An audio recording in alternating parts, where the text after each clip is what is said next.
Hola familia, ¿cómo están? Bueno, este video lo estoy grabando para las familias de primerito y las familias de segundo. Les quiero contar un poquito cuáles son los objetivos del área de matemática y para dónde vamos en cuanto al aprendizaje justamente de los números y de las operaciones y de todo lo que involucra el proceso de razonamiento en matemática para los peques.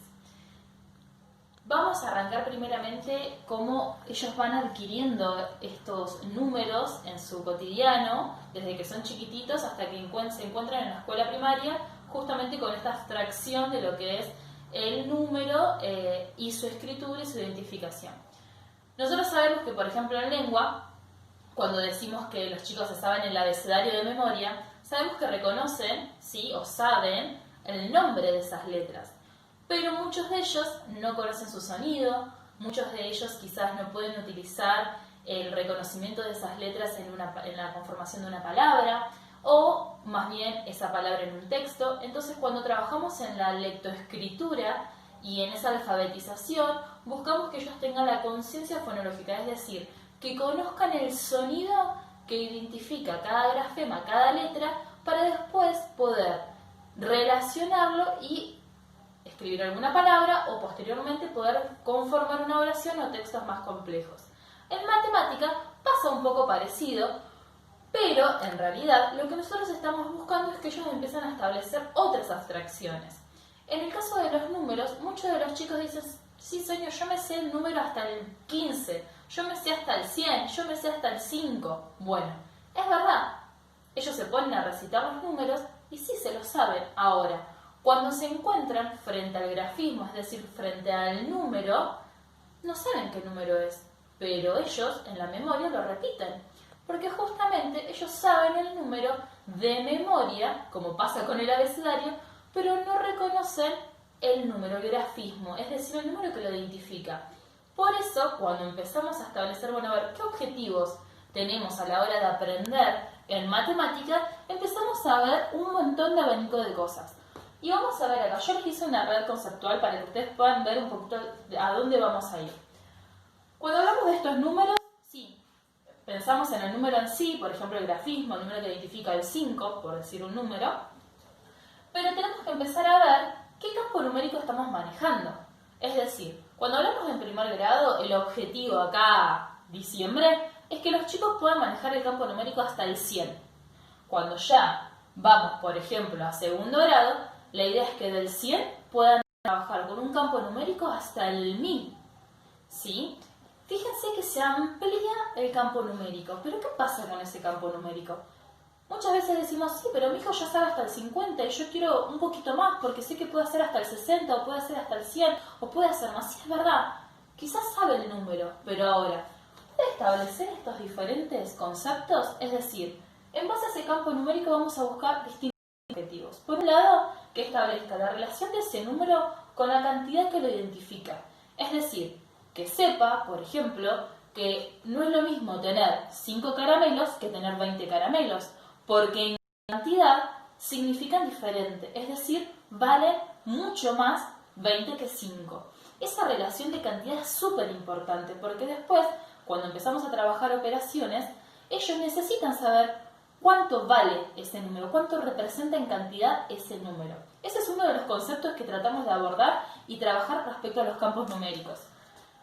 ¿Qué otra cosa vemos? Es el orden, por ejemplo, de esos números. Muchos chicos te dicen, sí, señor, yo me sé hasta el 20 y te recitan los números hasta el 20. Puede ser que conozcan su identificación en cantidad, pero ahora, cuando esos números se mezclan, sacamos de la serie, es decir, de la secuencia ordenada del número, no saben, les cuesta mucho identificar dónde va ubicado, cuando está más cerca del cero, cuando está más alejado.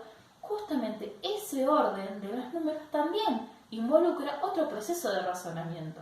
Entonces ya tenemos un proceso de razonamiento y dos. Ahora, ¿qué pasa con las operaciones? A medida que vamos avanzando en el año con primer grado o en segundo, buscamos que las operaciones sean cada vez más abstractas y cada vez más complejas. Por un lado, con el campo numérico que estamos manejando y por otro lado, con el razonamiento de las operaciones. Podemos pensar en cálculos mentales, podemos empezar a establecer relaciones en las operaciones, por ejemplo, cuando hablamos de situaciones donde decimos tengo más caramelos, perdí tanto, me comí tanto, pero sin decir, ¿sí?, que estoy utilizando el signo del más y del menos. Ya cuando vamos avanzando un poquito más empezamos a utilizar el símbolo, después empezamos a utilizar el algoritmo, y así poco a poco vamos complejizando. Y capaz que ustedes dicen, uy señor, qué repetitiva, ya mandaste esto, ya hicimos esta actividad sobre este número. Sí, es verdad, pero ahora, ¿qué proceso de razonamiento estamos trabajando a la hora de presentar cada actividad? Y esto es un poquito de lo que quiero que vayamos, en cuanto a qué proceso de razonamiento involucran el aprender los números y justamente empezar a establecer, a trabajar con diferentes campos numéricos. Ahora, el objetivo principal de todo esto es que ellos puedan trabajar en contexto.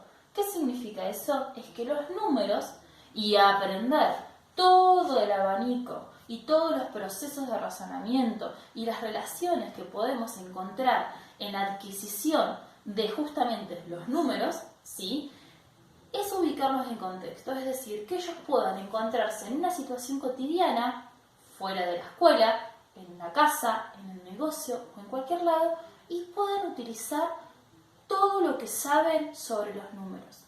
Porque justamente el objetivo principal, al igual que aprender a leer y a escribir, es que ellos se puedan situar, ¿sí?, en una sociedad y les permita adquirir herramientas. Tener esas herramientas para poder trabajar en contexto. ¿Y cómo hacemos eso? Empezando a trabajar con situaciones problemáticas. Cuando hablamos de los contextos y nosotros presentamos diferentes situaciones problemáticas o las consignas que justamente involucran a cada una de estas actividades, buscamos eso. Cuando hablamos de una situación de un problema donde justamente habla sobre, no sé, ir a comprar, donde tenemos que ubicar fechas en un calendario, donde pensamos en una receta, donde nos situamos en distintos aspectos de la vida cotidiana o que ellos pueden verse involucrados, empezamos a pensar, bueno, a ver, ¿de qué manera a ellos les sirve saber esto? O situarse en este problema para poder resolverlo y qué procesos de razonamiento necesitan saber o tener o adquirir para poder resolverlo. Entonces, esto es un poquito lo que yo quería explicar. Es bastante. Y obviamente son un montón de abanicos que justamente poco a poco vamos a ir aprendiendo y adquiriendo en el tiempo. Y esto es un proceso. ¿Qué significa eso? No es que si mi hijo en un mes aprende hasta los números, no sé, el 100 o aprende hasta el 1000, listo, perfecto, ya está, tiene todo súper claro. No, porque en realidad nosotros buscamos en este proceso, tenemos todo el año. Es decir, tenemos hasta diciembre para aprender en primer grado los números hasta el 100 y todos los campos que involucra justamente su cantidad, el orden, poder aplicarlos en operaciones, poder situar los números en contexto. Y segundo, tenemos todo el año hasta diciembre para aprender el 1000, hasta el 1000. Y también la misma relación. Entonces, cuando hablamos de ese proceso, es entender que en el abanico que tenemos en el aula, porque tenemos una gran diversidad, ¿sí?, poder trabajar con cada uno de ellos y ir cada vez aprendiendo y desafiándonos un poquito más. Y ese es el objetivo del área. Entonces, cuando ustedes ven que hay actividades que son repetitivas o que parece que ya lo vimos o que seguimos trabajando con un mismo campo numérico y dicen, señor, pero ya estamos hace un mes con el 15 o estamos hace ya un mes hasta el 200. Bueno, pero ahora la pregunta es, ¿qué estamos trabajando sobre ese campo numérico? La pregunta es, ¿qué es lo que está buscando la seño enseñar? Entonces yo les cuento un poquito todo esto para que ustedes puedan, cuando se encuentren con la tarea que les mandamos, se encuentren con estos desafíos. Y digan, claro, la seño está queriendo que mi hijo aprenda a ubicar los números en orden. Estoy dándome cuenta que la seño está trabajando con cantidades. Sí, veo que la seño acá lo está poniendo en contexto, está presentando situaciones problemáticas y ahora quiere que estos números los pueda ubicar, los pueda situar. Bien, esa es la idea. Entonces, espero que este video realmente les haya servido muchísimo para despejar algunas dudas que noté que sentían ustedes a la hora de escribirme en los correos o a la hora que yo veía la devolución de las tareas de los peques. Espero que realmente esto les pueda servir para poder, lo que nos resta del año, continuar trabajando y viendo estos desafíos y entendiendo que cada uno de sus hijos e hijas tiene un proceso diferente y hay que respetar ese proceso y pensar si su hijo o hija sabe todos estos distintos aspectos del aprender en matemática. Entonces, bueno, los dejo de tarea, que reflexionen sobre esto y puedan acompañar a sus hijos e hijas con las tareas que vamos a continuar enviando. Les mando un beso enorme y espero que estén muy bien.